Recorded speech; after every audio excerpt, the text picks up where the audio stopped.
very good morning to you today, the 2nd of May, 2020. It is my pleasure to welcome you to another edition of the Platform Nigeria, coming to you live from the Covenant Nation, Igomu. Now, as you can see, it's indeed a special edition of the platform, the first time that we'll have an empty hall here at the platform. And this is obviously because of the situation that has taken the global world by storm, the coronavirus, the COVID-19 disease. And this is why at the platform today, we thought it was important to speak to this. And the theme for today's edition is Nigeria's battle against COVID-19. My name is Oyemade, and I welcome you once again to the platform. This is the platform studio. We'll go to the main conversation shortly. But just in case you're just tuning in, this is your first time watching the platform and you are wondering what the platform is about. The platform is an initiative of the Covenant Nation that was conceptualized by our senior pastor, Pastor Oyemade, and it's designed to create conversations around nation building, governance, democracy, and of course personal development, so that through these conversations we can all contribute to the growth and development of our nation, of our continent, and of our lives. And we're going to continue this conversation today with this very important subject of the coronavirus, how we have dealt with it here in Nigeria. We're going to be speaking with executive governors of various states, COVID survivors, medical doctors, and just have a very enlightening, educative, and inspiring conversation today. So thank you once again for tuning in. Call your friends, call your family. It's certainly going to be a great way to spend your Saturday morning. And indeed, happy Workers' Day yesterday, the 1st of May 2020, even if we were on lockdown and shut down and many people have not been to work in a couple of weeks. Soon and very soon, all of this is going to be over. But as usual, you know that I am not alone at the platform studio. I have very special people with me today. And today is also special because they would be changing. But starting the platform with me this morning are two beautiful women to my right. You're welcome to platform. Please introduce yourselves. My name is Tola Odeyemi. I'm a public policy expert. Thank you, Tola. And I'm Omolara Williams. I'm a doctor. I'm a surgeon and I work for the Lagos State. Dr. Lara, you're welcome to the platform. Tola is a platform studio professional.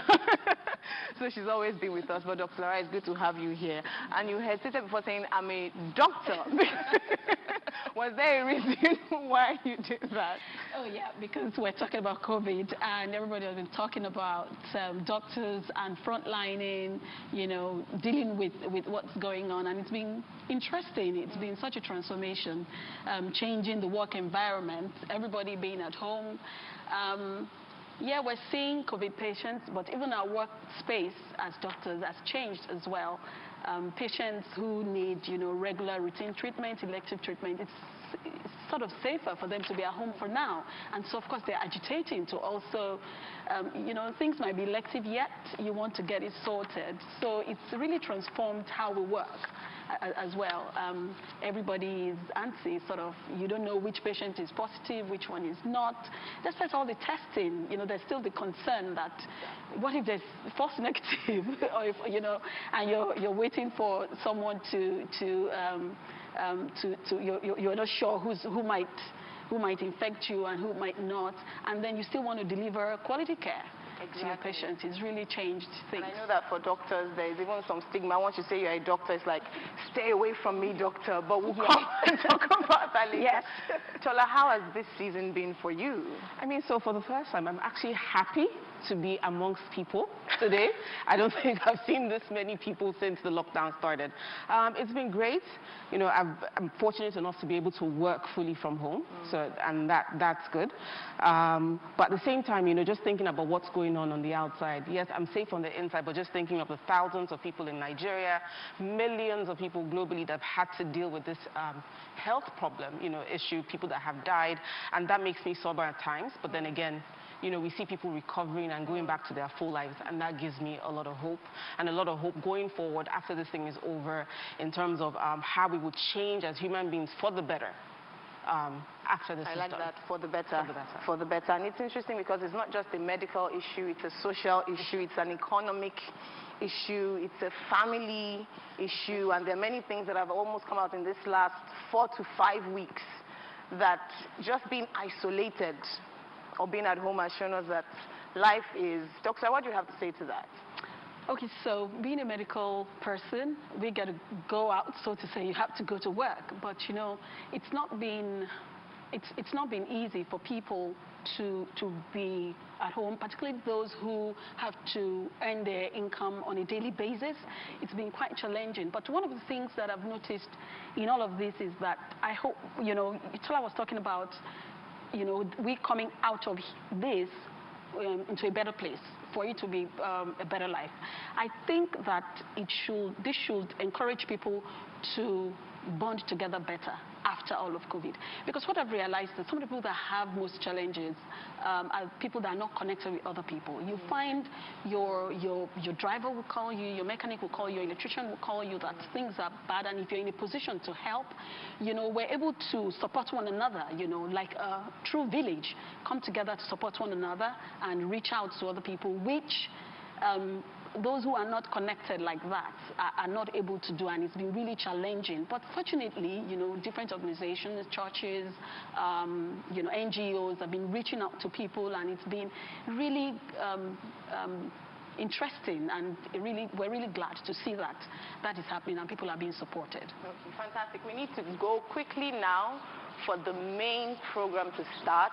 And this morning we're going to start with a welcome address by the convener of the Platform Nigeria and the senior pastor of the Covenant Nation, Pastor Oyemade. Good morning all, and welcome to the Platform Nigeria. This is our 24th edition, and this is the first time that we will be holding this particular event without an audience at all. This will be a digital conference. First of all, I would like to thank people who opened themselves up to support this particular conference at a very short notice. I'd like to thank officers of the federal government. I'd like to thank state governors and all other folks. We literally put this together within 72 hours. I will be very brief with my opening remarks. But first, we decided, in spite of all the odds, to probably hold what we can describe as probably our most widespread platform geographically. And this is to show that our spirits are more powerful than the COVID-19 virus, and that the nation is united in its battle to defeat this pandemic.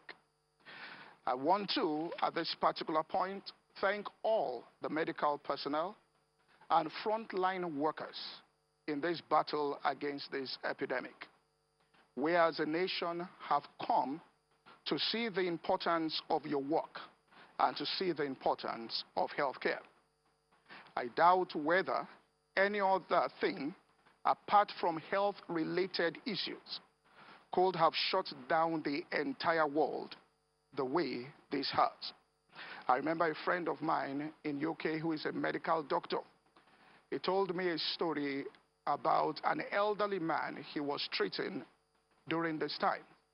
And the man got up and said, even in World War II, when Britain was engaged in a war, that they didn't shut down the country the way this pandemic has. This shows the far-reaching effect of this.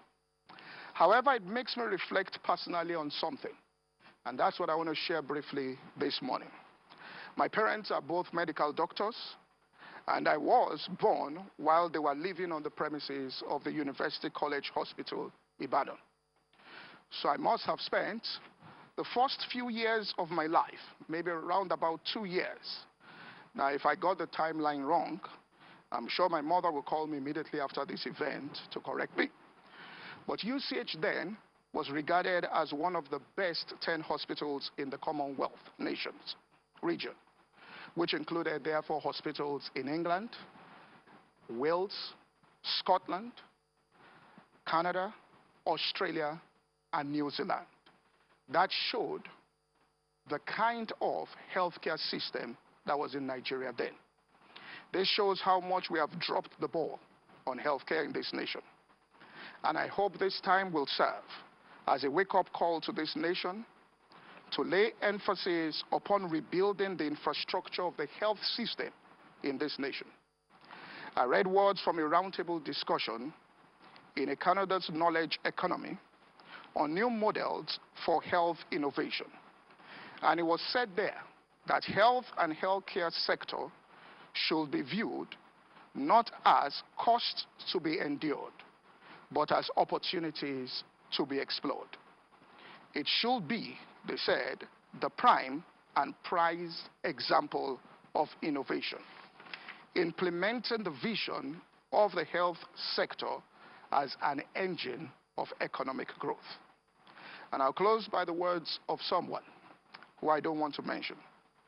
He said, when historians write a book on the COVID-19 pandemic, what we've lived through so far will probably take up only the first third or so. The bulk of the history will be what happens next. And therefore we urge that we do a proper reflection, for we have seen how important health is to a nation, that what we do next is to revamp the health sector of this country and lay emphasis on the things that really count. Thank you very much. Right now we will be going over to His Excellency Governor Kayode Fayemi, who is the chairman of the Nigerian Governors Forum. And he will be speaking to us from his office in Ado Ekiti. Thank you.